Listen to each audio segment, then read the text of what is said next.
after Kentucky's 35-point loss to Gonzaga, I still believe Kentucky and Mark Pope will figure this thing out. I'm going to tell you all the reasons why here on episode 100 of the Big Blue Breakdown. Bet you didn't know there's a place where Kentucky football and basketball fans unite. Welcome to Big Blue Breakdown. Whether you bleed blue or just love a good game, we've got the latest stories, hottest takes, and a whole lot of hometown pride. Hit play and join the conversation. This is your home for all things Kentucky sports. Alrighty, welcome in everybody to episode 100 here on the podcast. First of all, I want to thank you guys so much for being here till episode 100. That is pretty awesome to me. That is a pretty cool milestone to hit here on the pod. If you guys are listening here on YouTube or on live here, make sure to like, subscribe, hit the notification button, and share. It's the best way to help out the channel.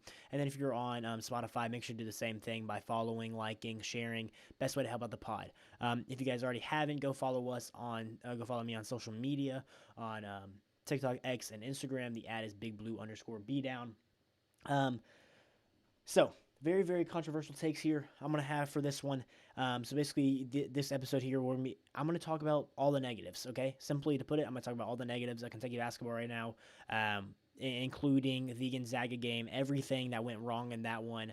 And then I'm going to talk about why I still believe, right now, December 8th, 2025, why I still believe Kentucky basketball can and will turn this thing around, and we will be proud of the product at the end of the regular season. I already made a post on social media about it. Go check it out. I believe it's only on TikTok right now. I will get that out to the other pages as well. But I still believe they can do it. I'm going to talk about all the reasons why, and I'm going to talk about the plan and the execution that has to be done to get there. And I have a message at the end of this episode for Kentucky fans. But before we dive into all of this here on this episode, I'm going to go and give a quick word over to our friends at W Energy. Make sure to use code BIGBLUE10 to get 10% off your order every time you use it. And we'll be right back here on the Big Blue Breakdown, episode 100.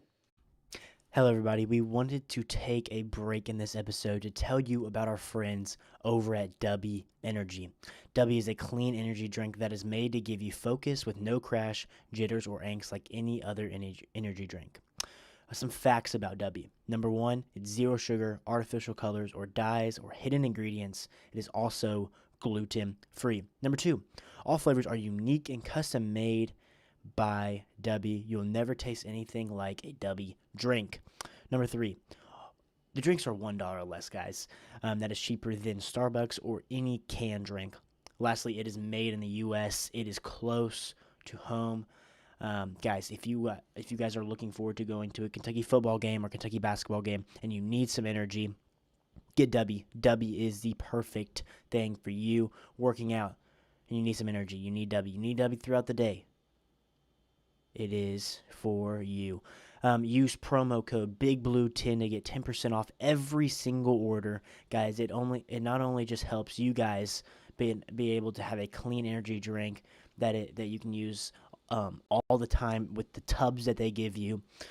It helps me and it helps the channel keep growing with you guys. If you guys do that, it helps us post more content and helps them, guys. So it's a win-win-win for everybody. But thank you guys so much for your time here. Please go check out W. Check out their website. And when you are about to purchase something, use promo code BIGBLUE10 to get 10% off your order.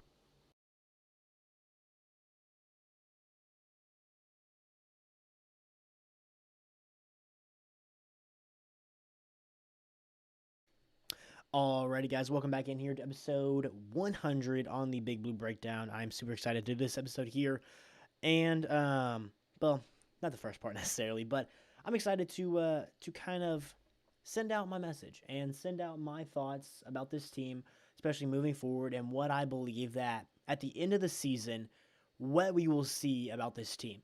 I have a lot of thoughts about this team right now. A lot of good, a lot of bad. I want to kind of rant about this team negatively for about 5 to 10 minutes, get all my thoughts out about them, really break down some of that that horrid loss to Gonzaga in a way, and then I will start piece by piece building up why I think Kentucky will be fine, especially at the end of this season, and we will have a product that Kentucky fans can and will be proud of. So let's start with this terrible Gonzaga loss. To simply put it, we got completely dismantled. Kentucky loses by 35, 94 to 59 in this one. And the biggest picture here that everybody sees is the lack of effort from the Cats this year so far. And the lack of just certain plays, lack of effort, going from the Louisville game to now. Kentucky is 5-4. 5-4. That is horrible. They have dropped out of the top 25. For some reason, the analytics still love it. That's a positive side. AP poll, not in the top 25. We don't have a major win on our resume. The 4 power conference teams that we have played so far, we have been nearly dismantled by every single one and blown out. The Louisville game, we were still down in that game by 20 at one point, was able to make a comeback, get it down to 4, and then I believe we lost by like 9 or something. Don't want to say that's a blowout. There was a point in that game that it would have been a blowout if it kept up. Obliterated by Michigan State by like 17. North Carolina should have won that game, but offense just completely stagnant in that one, and we end up losing that one. Another big loss there. And then you get to this game, a neutral site floor where Kentucky fans dominated in it, and it turned out to be a disaster. Kentucky didn't score until like 8 minutes into the game. They were down at one point 19-2 in this game, where they lose by 35, 94 to 59. Another dismantling of the Cats in the worst one of them all. And it sent Big Blue Nation, over the wall, over everything. The boos at the end of the first half is something that I've never seen in my lifetime, on how bad this team is playing. And I don't think it was necessarily the score of why they were booing. It was because the lack of effort. We felt like the lack of communication, the lack of the desire and the want to play. And that's something that wearing that Kentucky jersey, you cannot have happen. And I believe Big Blue Nation felt that, and they didn't feel like their team was giving it their all. So I believe that's why the boos came out. And then after the game, Mark Pope said they deserved it. He would be booing too at the head coach if he saw that same product. So I guess some clarity between that right there. But absolutely horrible up to this point from the Cats. I know the $22 million is just going to be passed around. I get that. But at the same time, we start to go now look back at the preseason and talk about the build and the structure of this team. It does not seem to be working right now. Can it work in the future? I think so, and I'll get into that. But up to this point, the roster construction is just not good. And the only product that we have to see of that is the 4 power conference losses in the only 4 power conference games that we've had, and got killed in basically all of them. It has been completely bad in every single way.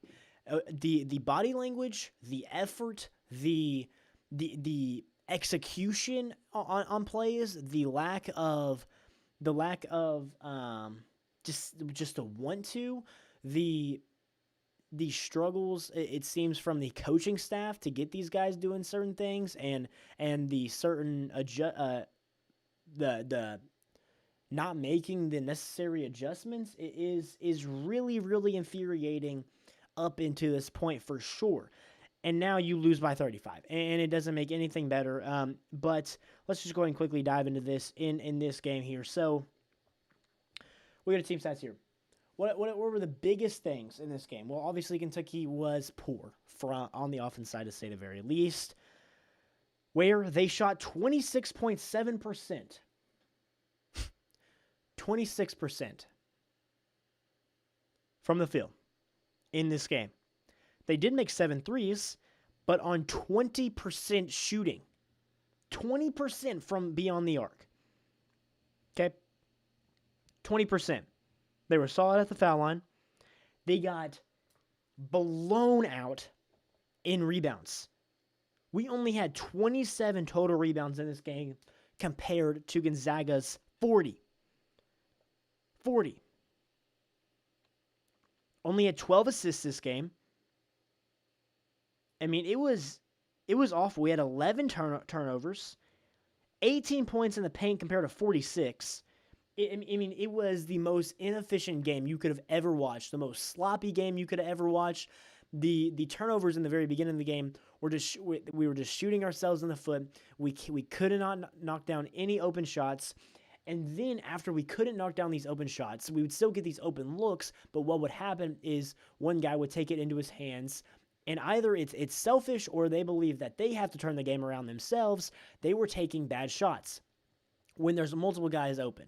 And it just, our inconsistencies on the offensive side of the ball is really, really eye-opening right now for any Kentucky fan or any fan in college basketball up to this point so far. The defensive end, I believe in the first half we actually didn't play that bad defensively. I truly don't. I know Graham Ike had about like 70 in this game, it felt like, where he had 28 and 10. But even though they were getting their way on the inside, it felt like Kentucky defensively had done some solid things in this game so far, but it didn't matter when you couldn't get anything going offensively. Like, literally anything. Like, you couldn't not make a shot for a very long time, as we've seen in the North Carolina game. And then you add on to the fact that they're easily grabbing rebounds left and right and getting easy second chance opportunities. Okay, cool. Then you go into the second half with the last 7 minutes of the game. I know the defense that they scored 94 in this one. The defense wasn't there. I think it's just them quitting and the game was over. That's a problem in its own point here, but the defense wasn't truly, I think, as bad as the score shows, especially in the first half. If we had a competent offense in the first half or all season, it would have been a lot better. Like, it would have been around. I mean, maybe a tied to going down by 2 to 6 points going into the second half, So completely different game if you have a competent offense in that first half, simply because the defense was fine. Like, it was okay. And then you put yourself in a situation where you can repeat that success in the second half, and then you have to get your offense going just a little bit more to kind of get you over the hump there. But defensively, except for that last 7 minutes of us giving up on the game, was fine. And then you get into the point where these guys feel like they're quitting. Like, we feel like the effort is simply just not there, and that has to be turned around. And I'm going to get into the positives on why certain things will be turned around, but that simply has to be turned around now. Like, there has to be a statement made. We've seen Hart, assistant coach, really get on these guys in the huddle. And what is wrong with Kentucky right now? Lack of effort, lack of perimeter shooting, and the off and on inconsistencies on the defensive end. And then you pile onto the fact, once that is all happening, we feel like the adjustments aren't being made, or the adjustments are being made, and these players are unwilling to execute what has been put in front of them. So everything went wrong in this one for the Cats. Owe had 16 in this one, but I mean, it felt his presence wasn't necessarily felt in this one. Cam Williams, bad shooting night. Trent Noah, not a great shooting night. Andre Yelovich, terrible shooting night. J-Lo made his impact through passing the ball, wasn't able to get going offensively. I thought Johnson actually had a pretty good game in this one. Jasper. Moreno, I'm not gonna take any hits on Moreno here. I mean, he was just completely outmatched with EK and Huff, and just completely outmatched in the paint. So I'm not gonna knock him right there for something that I don't think he literally could have done any better. Aberdeen, really inefficient again. 8 points from him. Chandler had 11. Inconsistencies at some point, but still your most consistent and best player up to this point. It's just gone bad right now.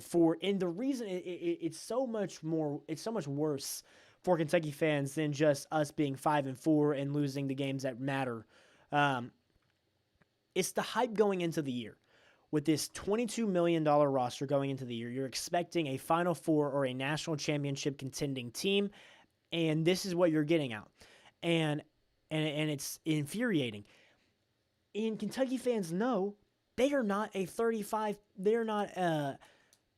points worse than Gonzaga. They know they're not. But we just seen that they just got completely outplayed like that. And that's what makes it most infuriating is we feel like they can be that type of team as we hyped them up to be, and they're not doing that. And then we go back to how good they looked in that Purdue game. Listen, I know I'm not Gonzaga. Purdue didn't really prepare for that game, I would say. But Kentucky was just a totally different team in that game. Totally. Against one of the top teams in the country. And dominated. I mean, there was obviously something wrong. And it's gone completely bad for the Cats. Really, truly, rock bottom at the our wits end, really. But we're going to take a quick break here. Once I get back, I'm going to tell you why Kentucky will figure it out and Mark Pope will figure it out. But first, we're going to give a quick, we're going to talk about our friends over at Bluegrass Elite. Make sure to use code BBB15 to get 15% off your order every time you use it. We'll be right back here on episode 100 of the Big Blue Breakdown. All right, real quick before we keep going, I've got to tell you about our new partners over at Bluegrass Elite. They've got some really nice Kentucky gear, clean designs, stuff that actually looks good on game days. I've been checking out some of their shirts and hoodies myself, and the cool thing is they're hooking y'all up with 15% off every single time you order. Just use my code BBB15 at checkout. So if you want to rep the Cats and save a little money while doing it, hit that link down in the description of this video. Guys, go check them out. Really, really good gear over there. Make sure to use my promo code BBB15 to get 15% off your order every time you use it. Let's go back to the episode. Alrighty, guys, welcome back in here to the last segment of episode 100 of the Big Blue Breakdown. I appreciate you guys being in here. So, we just went through kind of the what happened in that Gonzaga game. In a way, kind of broke it down in a way. We really talked about the overall season struggles up to this point and how they continued in that Gonzaga game and some of the things that transpired and why we got blown out in that one, to simply put it. Now, this is where I want to flip the switch to why Kentucky can, and I believe will, turn this thing around here moving forward. Number one, it all starts with Mark Pope. Okay, it all starts with Mark Pope here. Mark Pope doesn't just stop being an elite offensive-minded guy. He doesn't just stop being a great X's and O's guy to put players in the right position to succeed. He doesn't just forget how to do that. And I believe there will be something change schematically for this offense. And he is such a good perimeter X's and O's guy, out of bounds plays, just really, really good schematically, and has a really good staff for it. He doesn't just forget how to do that, to put it. He doesn't just forget how to put guys in the right position, to have an elite offense and to have elite and how to have elite calls on the offensive side of the ball. So with it, like he's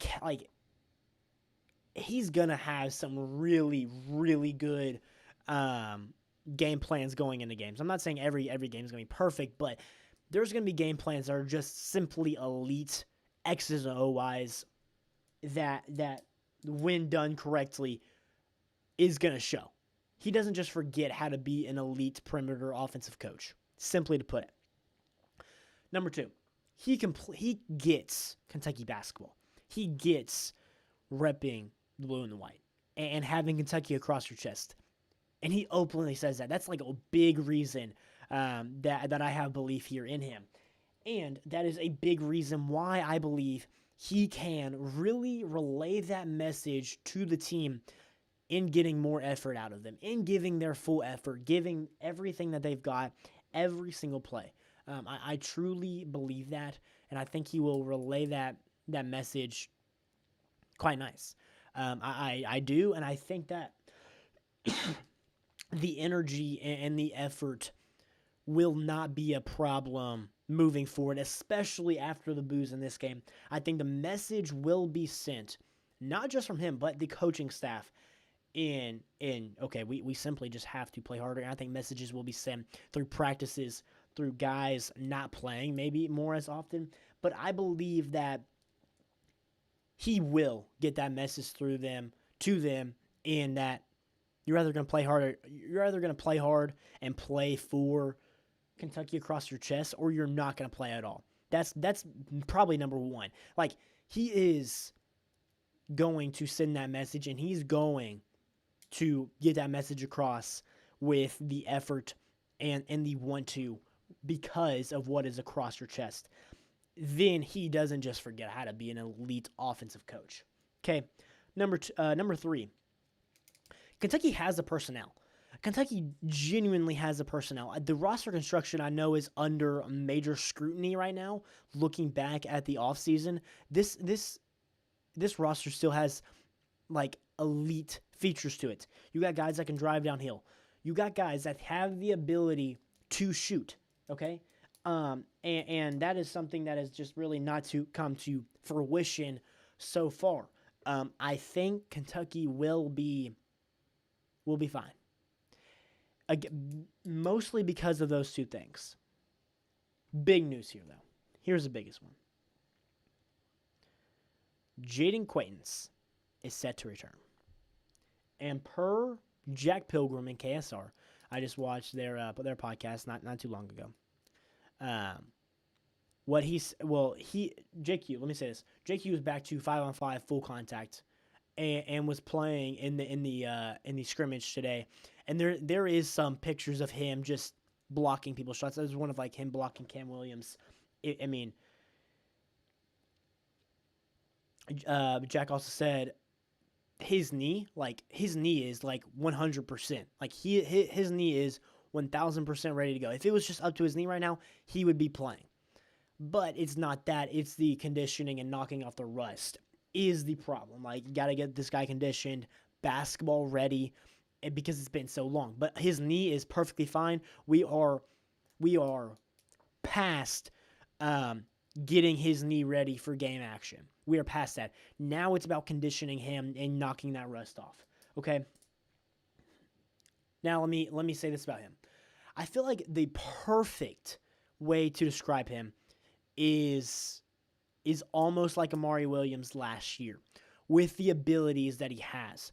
Obviously, he has more upside, but I'm going to get into that here. So he is not single-handedly going to turn this whole thing around. No. But will he be a major factor? 1,000%. 1,000%. He will make this team better.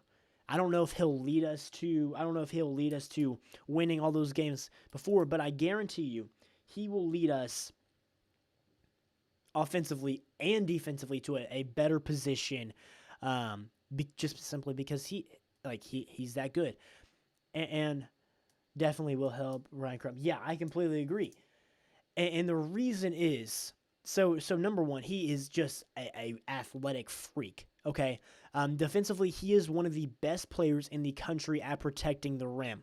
And he will help defensively at, like, if he's playing against I keep saying Graham Ek.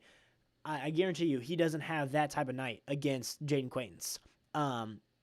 He will fix a lot of our rim protection issues defensively, and him and Mo Diabate will fix a lot of our rebounding issues. Like, we will become a very, very good defensive team once just a quick thing on Mo Diabate, he is day-to-day. He will be back very, very soon. And so he'll fix a lot of our rebounding and defensive issues as well. Pair that with Jaden Quaintance, I believe you will see a elite defensive team around the rim specifically. I think the rebounding will be a lot better than it is right now, and just because of him and Mo, to simply put it. Now that he is an elite defender and elite rebounder, what does he bring on the offense side of the ball? Well, he's not going to help us with our shooting problem right now. That's simply to put it. But he does have the ability to knock it down from the outside. Like, he genuinely does have the ability to knock it down from the outside. What he is going to do is he is going to be a athletic freak on this side, but he is the best passer at his position. I mean, maybe he is being our center and our big man, but compare him to Mario Williams, right? Bring him to the top of the key. We've seen how smooth the offense was last year with Amari. He is the best passer at his position, okay? We bring him to the top of the key, we're going to be able to hit some of these backdoor cuts, hit open guys in corners. We're going to be able to play off ball a lot better with him. At the top of the key, he also has the ability to take guys one-on-one and play bully ball and take you inside the paint and get his own bucket. That's what he brings. So he brings us having a more fluid offense and helps the offense flow. But also at the top of the key, he has the ability to tween, behind the back, Euro step, finish. Like spin move, finish, and dunk all over you. He has that ability. Guys, going into the year, there was some people saying he was a top 5 projected pick. That's how good this guy is. He's all around amazing at what he does. He's going to help the offense flow, but he has the ability to be the guy and go get his own, and he has that ability. And he is an elite defender and elite rebounder. That's how good that Jaden Quaintance is. So the timeline right now for him is Jack Pilgrim said, I wouldn't expect him to play this week, but I would probably say we could see him next week against St. John's. So that's very, very big. Just know in the month of December, we will see Jaden Quaintance, and he is he will help this team out a lot. It's not going to fix everything, but he sure will be a big help. Then we move on to our shooting problem. And it all starts with Jalen Lowe. And I know you may be saying, like, not him, he's not a great three-point shooter. Well, you're right. He's not a great three-point shooter. But it's going to be with JQ out there, maybe. JQ and then Jalen out there. He has the ability, and we've seen it, to get to the basket, right? He's that one guy that can break down his defender. He's an elite passer. We're going to be able, with these two guys, comparing them on offense now, to spread it out so much more. Not their ability to hit from the outside, but their ability to pass and get downhill. He's going to get open shots for open three-point shooters because his ability to get downhill. And Jalen Lowe is healthy. He's playing now. I think he had 14 minutes last game. That will build up, and he is an elite point guard. He's a great passer. He will help us get more open shots for our three-point shooters, and he has the ability to go get his own getting downhill. Okay, next thing is, and this is kind of a crazy stat to me, Kentucky's 355th in luck. I'm not going to go into much on this, but just kind of throwing that out there. They are 355th in luck. That means statistically, a team that Gonzaga, they were hitting a lot more shots than they were expected to, and Kentucky was missing a lot more shots than they were expected to make on open looks specifically. I just thought that was interesting. And Mo Diabate will help us be physical, bring a grittiness, and an elite defender and elite rebounder, and a guy that can get his own in the paint. When JQ and Mo get back for sure, especially and obviously Jalen's back now, this team will be perfectly fine at getting Zach Clark. This team is cooked well. It is also December 8th, Zach. So cool. Once JQ is like in there, this team goes from being a really good 2-point offense with the guys like Aberdeen and Otega Owe that can get downhill and go get a bucket in the lane and draw contact, get to the foul line, and guys like Malachi that are able to be solid in inside, and Andrei Yelovich that has really good moves inside and can score there. Colin Chandler that can get inside and score. Jasper can break his man down and get inside and finish. Then you add JQ and Mo that prominently are in the paint, and that's we're gonna be an elite offensive 2-point scoring team around the basket for sure. Then you move, okay, how can we just get to what's 35% 3-point shooting? How can we do that? Well, again, it's going to start with the ability of Jaden Quaintance at the top of the key to pass and Jalen Lowe. It's really going to be more right now, this very point.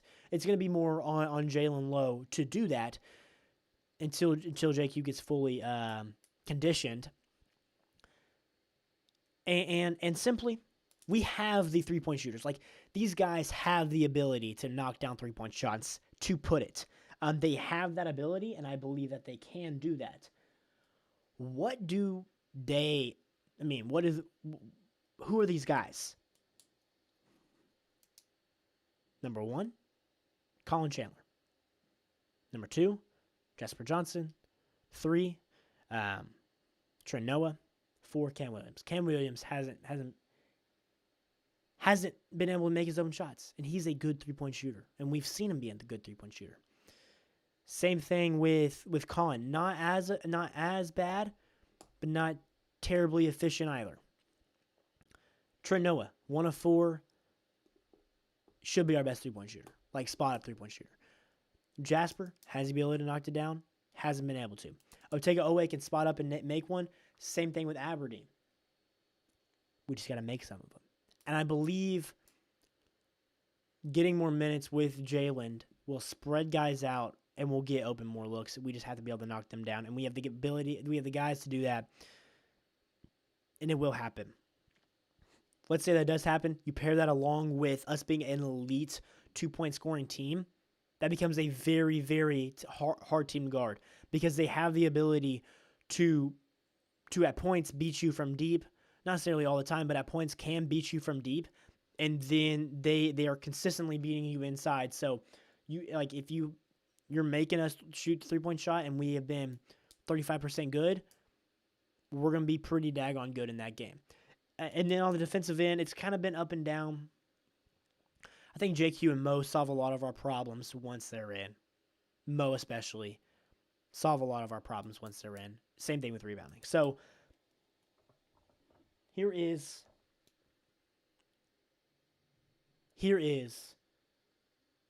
kind of, well, I want to say it like that. Like, here is my final message to BBN, some might say, right? My final message for BBN is, Kentucky, by the end of the regular season, we will be fine. Mark Pope will figure these things out as we've broken them all down here. He will figure these things out. He's very good at it. And we will win games. To simply put it. We will be in, I don't think we'll be a 1 seed, okay? But I'll throw this in here. The 1 to 4 seed range is where we will be going in the NCAA tournament, and we will be a top team in the SEC. I believe that this thing can be turned around, and it will be turned around. I believe Mark Pope and his staff have the ability to do that. Same thing with this roster. Be patient just for a little bit, guys, because the Cats will figure this thing out. And to kind of start this now, Kentucky will face their worst opponent all year tomorrow night against North Carolina Central. Okay, North Carolina Central is one of the worst teams in Division I basketball. Okay, I'm going to try to... I don't even know what is North... I don't even want to go too much into it here. What is North Carolina Central ranked on KenPom? Because it's bad.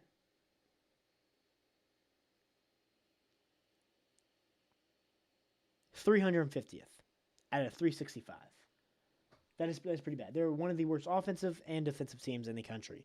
I actually have a note on them when I was doing a later episode. I'm going to see if I can get to that. Because it probably hasn't fluctuated that much from then.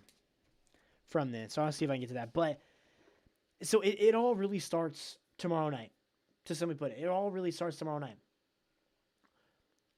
The thing Kentucky has to do, okay, and I've said I believe they will do this, but it all starts tomorrow night. What do they have to do for the rest of the non-con schedule? Well, I think that this week they play North Carolina Central. Okay, you're probably going to win that game by 100. I think the effort's going to be there. I think all that's going to be there, but nothing done in that game will do anything for the fan base because they're so bad. Like, simply put it, even if you beat them by 100, which you should, the fan base will not be moved by that. You have to beat Indiana on Saturday, which is a very, very winnable game. I mean, statistically speaking, they're not that great. They're not amazing. They're not elite. They are good. They're not elite, though. They got beat by Minnesota, and they got killed by Louisville. A very, very winnable game at home for Kentucky. You have to go undefeated this week, simply put it. And it all starts tomorrow night with a blowout win against North Carolina Central. So I don't know exactly if these are completely updated, but North Carolina Central, last time I checked, they're 352nd overall on KenPom, 340th offense, 348th defense, 290th adjusted tempo. This is the worst team Kentucky will play this year on KenPom. I worry about this team now. It's coming from Fable Brooks. I worry about this team now. They just seem like they don't care. If they don't care, why should I? But I do care. I never seen them look so awful in my life. They came and catch pass. Yeah, I completely understand your frustrations, and I share those frustrations. Here's my message to you. Believe in Mark Pope, in him relaying the message of how important it is to wear Kentucky across the chest and what it takes to play with the effort to satisfy this fan base. Just believe in that. Let me just say that. Believe in that. Kentucky has to go undefeated this week. They'll get a win tomorrow night. They should absolutely dominate, but it all starts tomorrow night. It all starts with building momentum and then beating a solid team, but a very, very winnable game Saturday to kind of, get your first power conference win. Okay, that's good. They're not amazing, but they're a tournament team that you just beat there. And then you kind of move on to that St. John's game where if we simply put it, Kentucky has to win out non-conference. They have to win out non-conference. You beat that St. John's team, then it's okay, we got something going here. Obviously, beat Bellarmine, and then you get into that SEC conference, and then you really move from there. I believe they can do it. I believe in Mark Pope. I believe in this roster. Kentucky's finally getting healthy, and these guys are really good. These guys are game changers. But Kentucky, to simply put it, if they're going to put this thing into motion that I have said, they're going to do all these things that I have said, and to be at the end of the year after the Florida game with a chance to be a top 4 seed in the tournament, Kentucky has to go undefeated this weekend. This week, excuse me. They have to go undefeated this week. Kentucky will play North Carolina Central tomorrow. Big dub should be incoming. Let's see if this team kind of flows better, plays with a little bit of effort, answers some of the questions in that aspect that they should. Even though they'll win by 100 no matter what, I want to see the effort there. I want to see guys flying around and build momentum for a must-win against Indiana Saturday. Go undefeated this week. That's how they'll start it. They'll start it tomorrow by getting a big dub over North Carolina Central. Kentucky will figure this thing out by the end of the year. We'll be proud of the product. I appreciate you guys tuning here to episode 100 of the Big Blue Breakdown. For everybody that commented, thank you so much. And I will talk to you guys tomorrow after Kentucky gets their big win against North Carolina Central and really starts to flip the script about this season. As always, go Cats.